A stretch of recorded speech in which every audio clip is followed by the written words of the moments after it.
I kind of wonder if the first 4 games was kind of a nugget, a little thing to dangle in front of the dogs or whatever. Because, hey, the way Syracuse was playing through the first 4 games, people were starting to think, hey, this team's pretty good.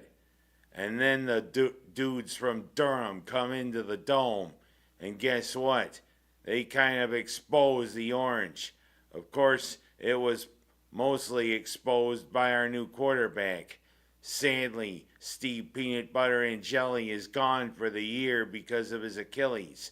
And Rickie Collins, who also arrived with a little bit of fanfare from LSU, came. We found out Collins isn't exactly the same quarterback as Angeli, and I think we need to have a game plan that is more towards Collins, because you know what? There's a few big flaws, including the way he throws to his receivers. Apparently, he looks down at them, just like me, what I'm about to do. See, I'm looking down my audience, and the thing is, hey, I'm looking and what I'm seeing isn't too cool. Isn't that right, buddies? Now I think you've had enough of looking at my retina. Let me get back to my position. Well, the thing is, Rickie Collins has a tendency to telegraph things too. It's a message, yeah?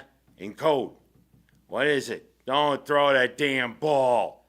Because, hey, you saw how easily Duke reacted to the passes. And heck, we only could put up 3 points against the defense that actually was supposedly one of the worst in the ACC. Yeah, Duke came into the dome and ran all over us. In fact, they pretty much exposed us, 38-3. And next we go down to a place where we haven't played at all. I think we played in the Cotton Bowl once, but you know what? This is the first time in 93 years we're playing SMU, because SMU is now a conference mate. And heck, SMU has some of the prettiest helmets, aside from Syracuse and Notre Dame, in all of college football. I like that galloping horse, but you know what? It better not gallop all over the orange like Duke did. SU's got to formulate a game plan more towards Collins. We got to get our running game going. This is going to be a whole new year now. And heck, I had kind of thoughts when the year started we'd be lucky if we win 6 games. That reality, I think, is pretty much here. We got to show what we got now. And hopefully, Collins, you can help right the ship. Because that was really ugly how it was. Speaking of ugly, that was a pretty ugly game Buffalo played against New Orleans. We were 15.5-point favorites. What do? We barely escaped the Saints. And heck, New Orleans had a game plan and they were ready for us. And Spencer wasn't rattlered by playing us. In fact, he almost showed he's a clone of Josh Allen on a few plays. But of course, heck, they tried the Philly throwback and it backfired on them. But Buffalo did emerge victorious, but it was ugly. And next up for the Bills is our old friends on Sunday night, the New England Patriots. Heck, Buffalo almost let the Saints march into Buffalo and march out with a victory. Heck, we hadn't beaten New Orleans in Buffalo since 1983, when Joe Ferguson threw 4 touchdown passes. There's the name of the past. Heck, Mike Mosley, there's another name of the past. He caught 2 of those touchdown passes. And you know what? We nearly let the Saints come back and beat us there in Buffalo. But thankfully, especially to Steve Freeman, we stopped it. We beat New Orleans, but just barely. And next, New England. I hope Drake may have a bad game, if you know what I mean. Now I'm going from talking to them to wondering what's going on with the schools. The Miners boys soccer team has been tearing up the pitch. You know, they've only dropped one game and they are playing lights out. But I mean, what is it with Waterloo? The boys soccer team is winless. The football team can't score and they can't stop things.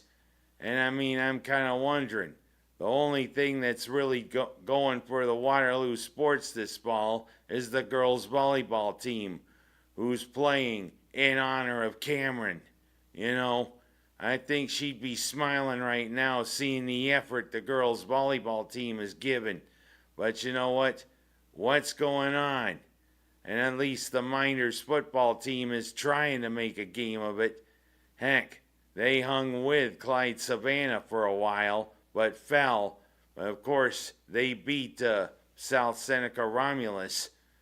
I mean, you're kind of wondering. And it was homecoming for Waterloo. And yet they still lose to Mid-Lakes 53-0. And the heck, I also hear that some of their coaches aren't exactly, get in there. I mean, heck, if you got practices, you got to be there at practice, coaches and players. Heck, I think the AD needs to do something about it. Let's see. And I'm going to go from talking about the schools to talking about one thing that really irked me watching the Ryder Cup. Every 2 years, it is a great thing to watch the best golfers in the United States go against the best golfers from Europe. One thing I really noticed in the last generation, the way the galleries have been, how just inconceivable and how rude they are. Heck, when Rory McIlroy went up to putt, they were chanting an expletive. And heck, they threw a drink at his wife. And Luke Donald, the captain of the European team, talked about how bad the behavior was. You know, golf is supposed to be a gentleman's game. But of course, people kind of point at when it's over in Europe, how the European fans are toward the American golfers. I mean, this is a gentleman's game, guys. Don't let a lot of foolishness get it down. Heck, you don't want to see a great competition like the Ryder Cup go by the wayside because the fans can't contain themselves. What do we have to look forward to? The President's Cup? Of course, the President's Cup. It was a great thing they started 30 years ago, but the Americans have dominated against the non-European golfers. I mean, it's great we win the President's Cup most every time, but you gotta wonder, when are they gonna rise up and start playing like the Europeans? Well, of course, the fans there seem to be more civil. That was an abomination by the American fans. Heck, we nearly came back to win the Ryder Cup. But I mean, how do you think the fans would have reacted? And last but not least, how about this? One coach I would run through the wall for to play, but lost his job. Of course, a lot of it was saying he dug in his heels against these new rules with the NIL and everything with the transfer. And that's what led to Mike Gundy being fired at Oklahoma State. It's sad, but it's true. A guy who lived and breathed Oklahoma State football. And I mean, he was off the cuff with his comments. He wasn't scripted. And you know what? He was behind his players, behind his team. He's the type of coach I would have played for. But then Arkansas fires their coach. And who do they hire? The biggest sleazebag there is in football. Yeah.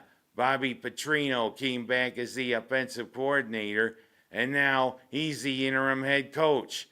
He's back leading Hog Suey. Now let's just see.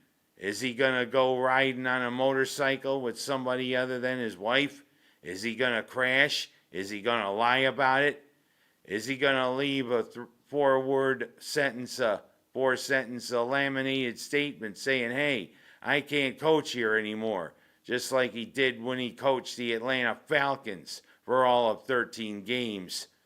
You know, one great guy is out. I don't know what he's going to do next. And another one who I wouldn't hire even if he walked through a shit field. Well, I mean, I wouldn't even look at him. Well, that's the way college football bounces. And lastly, I want to say as he begins his 40th and last year as the voice of the Amerks, let's go, Don Stevens. It's always been a pleasure listening to you. I'm Ken Haas, and those are my stories this week.